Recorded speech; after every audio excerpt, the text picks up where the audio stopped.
যুক্তরাষ্ট্রে ট্রাম্প প্রশাসনে অভিবাসন কর্মকর্তা বা আইস এজেন্টদের সাথে সহিংস সংঘর্ষের ঘটনাগুলো এখন থেকে আর তদন্ত করবে না এফবিআই। মার্কিন সংবাদ মাধ্যমের এক প্রতিবেদনে অভ্যন্তরীণ এই গোপন মেমোর তথ্য উঠে আসতেই দেশ জুড়ে শুরু হয়েছে তীব্র সমালোচনা। যদিও বিচার বিভাগ দাবি করেছে নীতিমালায় কোনো পরিবর্তন আসেনি। আরও জানাচ্ছেন মীর আমিরুল আলম।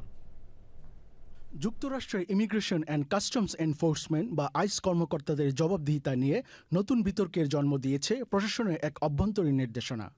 নিউ ইয়র্ক টাইমস ও এনবিসি নিউজের প্রতিবেদন অনুযায়ী অভ্যন্তরীণ এক বার্তায় এফবিআই এজেন্টদের জানিয়ে দেওয়া হয়েছে তারা আর আইস কিংবা হোমল্যান্ড সিকিউরিটি বিভাগের কর্মকর্তাদের জড়িত থাকার সংঘর্ষের ঘটনাগুলো তদন্ত করবে না।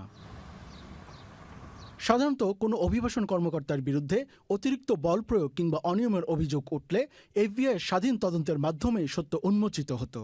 তবে হঠাৎ করে এফবিআইকে এই প্রক্রিয়া থেকে সরিয়ে নেওয়ার সিদ্ধান্তে ট্রাম্প প্রশাসনের অধীনস্থ আইস এজেন্টদের উপর নজরদারি প্রায় পুরোপুরি বন্ধ হয়ে যাবে বলেই মনে করছেন বিশ্লেষকরা। সম্প্রতি বডি ক্যামেরা না থাকা আইস কর্মকর্তাদের গুলিতে এক সপ্তাহের ব্যবধানে 2 জন অভিবাসী প্রাণ হারান। এর মধ্যে একটি ঘটনায় আত্মরক্ষার্থে গুলি চালানোর দাবি করে প্রশাসন।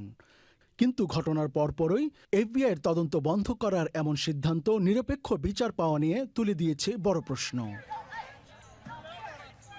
অবশ্য তথ্য প্রকাশ্যে আসতেই এক যৌথ বিবৃতি দিয়ে বিতর্কের আগুন নেভানোর চেষ্টা করছে মার্কিন বিচার বিভাগ ও হোমল্যান্ড সিকিউরিটি বিভাগ।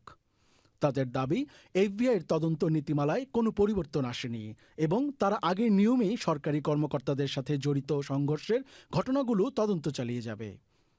মীর আমিরুল আলম, চ্যানেল আই।